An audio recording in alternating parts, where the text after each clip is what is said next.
Something else I wanted to mention today, it's I think quite important, I forgot to say it, and that has to do with health. And I've talked about mental health, and there's of course mental health and there's physical health.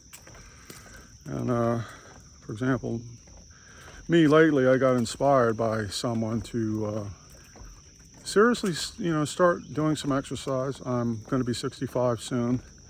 And, I'm so busy with work. It's like, oh, don't have time to do that, I've done some, but not on a regular basis. And so basically, this fella advised, basically all you need is a half hour a day. And it's like, well, geez, if I can't do half an hour a day, set aside that.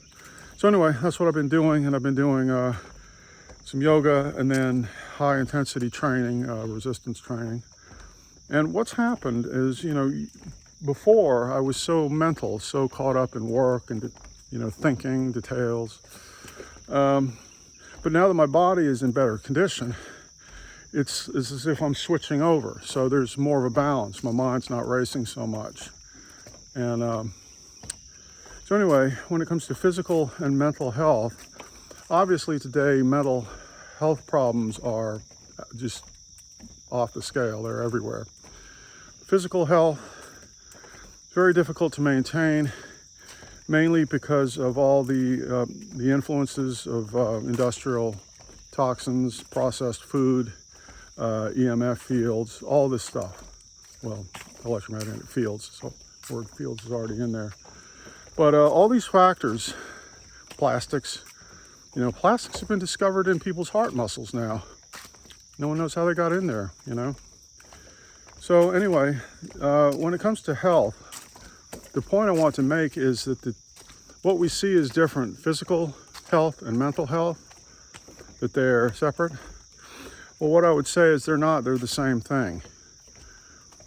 They're two aspects of one thing, which is you, who you are in your body. So the bottom line of that is that, your mental health may have to do with your conditioning, your past, your experiences, things like that. That can be addressed, and with therapies and things like that. But when it comes to your physical health, if your physical health is not optimal, your mental health can't be either, because they affect each other. So someone who is unhealthy, and that could be, all sorts of things. It could be drug addiction or obesity or lack of exercise or all kinds of things. They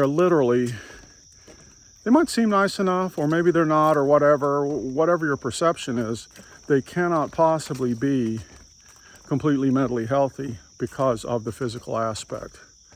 So anyway, I thought that was quite interesting, and it puts us all in this situation, which is quite difficult because of the bad food and all the other things that people are exposed to, because it affects the physical health, and the physical health affects the mental health.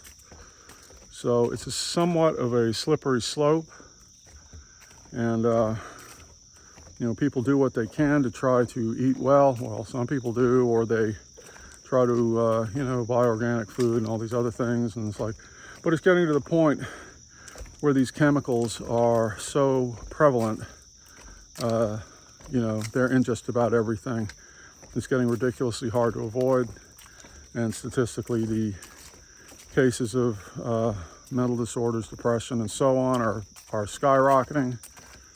And there doesn't seem to be too much signs of the toxins and the food supply problems getting cleaned up and fixed. So anyway, I'll leave it there. Bye.